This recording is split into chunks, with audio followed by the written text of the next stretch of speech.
Welcome back. It's still all about family today. Hope you all are having a really good Christmas Eve day with your kin. I'm here with my family. Look who it is now. It is Miss Shannan and the fabulous Erin Schwabarini. Good morning, ladies. Hello. Happy holidays to both of you. Happy holidays to you too. I will immediately start with sass because that's what we do. Now I want the viewers to take a good look. First, let's look at Erin. Look at Erin's beautiful holiday scape. Look at her beautiful tree. Erin, that is a fabulous tree you have there. Thank you so much. Okay. And It's now covered let's look in at holiday. Yes, and now here's my background. I have beautiful presents wrapped by former interns. And now let's go to Shannon's holiday backdrop. Shannan, oh, that's gorgeous. I see Darth Vader. I see swords back there. Yes. You know, we all celebrate in our own ways. You have to show who you are. But look, okay, I've had years where I did all the festivities, like the minute Thanksgiving end, I was like, trees up, let's ready, holiday music. I am past that at this point. Like, it really is, there's a place in my home that is incredibly festive. You get some points for the fact that you have Darth Vader behind you. And speaking of trees, Erin, is that a permanent tree? Because, you know, that's the PC term. Is that a permanent tree or is that a real tree? It's a permanent tree. Well done. It's a good one. I was going to say, well done. Yeah. Quality. Because we have dogs and the dogs feel like they're in the outdoors. So they feel like they should pee on it all the time. Yeah. Yes. Yes. So I have we a have cat.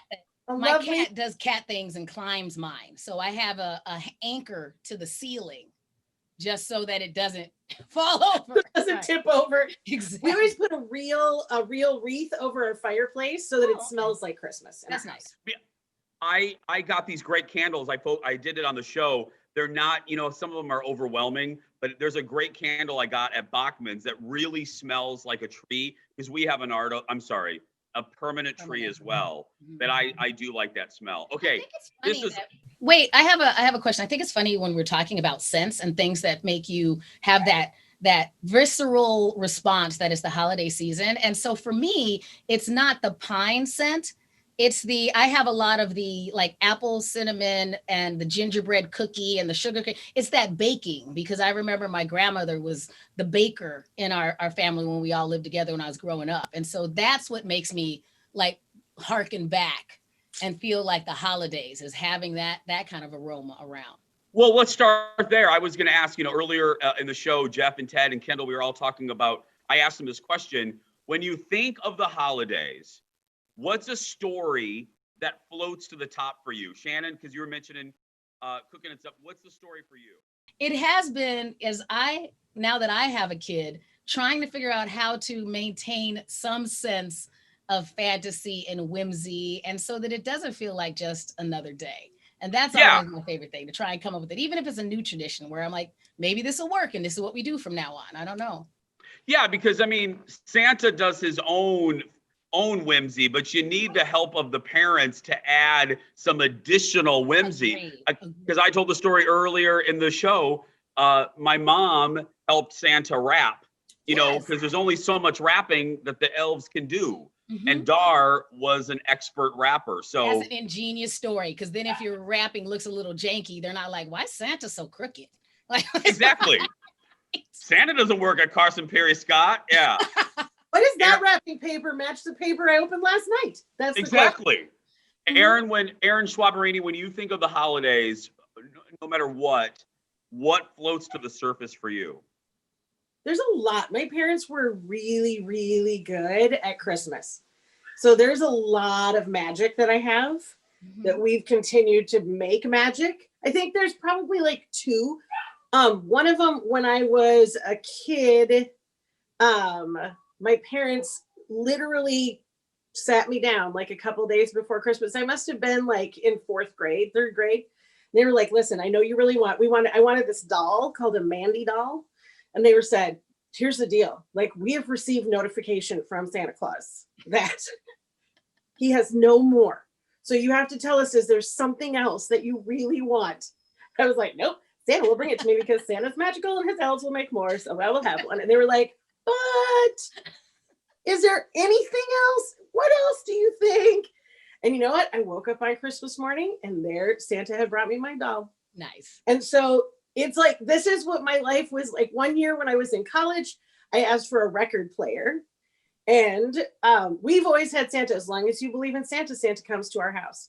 And so I woke up in the morning and came down the stairs, and there were record albums down the stairs to the downstairs. And my parents were dancing in the laundry room to the records that were on. Oh my gosh, I love that story. They're really good at it. I'm just saying, they're really good at it. So and there's really nothing like once I had my daughter to be able to sort of create all of that magic and watch that through her too, is super fun. And she was also like, she's all in for the Santa. Okay.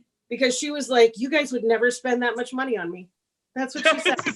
Santa is real because you wouldn't buy a Mandy doll on December 24th. Right? She was like, you would not get me American Girl doll with the mess that goes with it, right? Because Santa, like, I get it. You'd be like, how about this one over here, right? Yeah, and I think you both agree, and I don't even have kids, but I think magic should exist for kids as long as magic can. Right. Because, it's going to eventually, hormones are going to kick in, junior high is going to happen, you're going to start having PE class, and it's going to suck. Right. Right. So and Erin, I'm so glad that you said the word magic because, my mom and dad, I'll credit where credit's due, they really did help Santa with the magic, and they did a great job. I mean, I said earlier, we lived in a ranch house, and I would desperately try to stay up so much, like through the night. And the one time, and we're all the same age, so you two will crack up. One year, I desperately tried staying up, and we all know what overnight TV was like in the 80s. I mean, remember how bad overnight TV? Yeah. The old reruns of The Dating Game was on, guys. Like, I remember trying to stay awake through Christmas Day. So one memory of Christmas is The Dating Game, like watching, and my little eyes trying to stay open, and my mom came out of her room. Mm-hmm. And she didn't yell at me, again, keeping the magic. And she goes, if you want Santa to come tonight, you best, she got a little sassy. You best get your little bottom back in your room. And I went right back in there. So yeah, it's about keeping the magic. Hey, we have about 2 minutes left. Before we go, you guys are both in the performing arts in different ways. You know us, we want to spread the word because it's really hard. Erin, tell the folks what you're doing still on the Facebook. Still on the Facebook. My friend and awesome music partner, Jay, and I are still doing Facebook Live. Now we're Facebook Live from the living room because it's too chilly in the garage. So now we're in his living room, which is decorated beautifully, and still singing there. So we'll have those going on. And also we started doing you can send us as a holiday greeting to your people. So you can send us a message. There's going to be stuff on my Facebook. So you'll be able to see how to go about that. But if you want to dedicate or send a song to somebody in your life, you can contact us and we will record it and a little personal message and send it off to you so that you can send it off to your people. So whatever song connects with you and makes magic for you, we'll send it out. Wonderful. Erin, it's like a Schwab cameo. I love it. Right. Shannan, how about you? We got about a minute left. We are doing our very special episodes of Be Our Geek, our podcast. So we have our friend Stephanie March, who we both know, who's going to give us some holiday tips. You can find that at missshannan.com and also look for Be Our Geek MN. And you can have our holiday edition of Comedy Through the Chaos. Just go to Comedy Through the Chaos on Facebook and YouTube. And we have all of that going on as well. So it's going to be fun. It's fun. It's nice to talk about the holidays. Elephant in the room. Whose dog is barking? Erin, does the dog not know we're on television right now? I am so sorry. I thought it was far enough away you couldn't hear it. I am dying. Don't worry. Mr. Big was in the show earlier falling asleep during our segment, so it's fine. Erin Schwab, Miss Shannan, happy holidays. We love you guys. Support the ladies. We're going to put all of their information on our Facebook page. We will be back right after.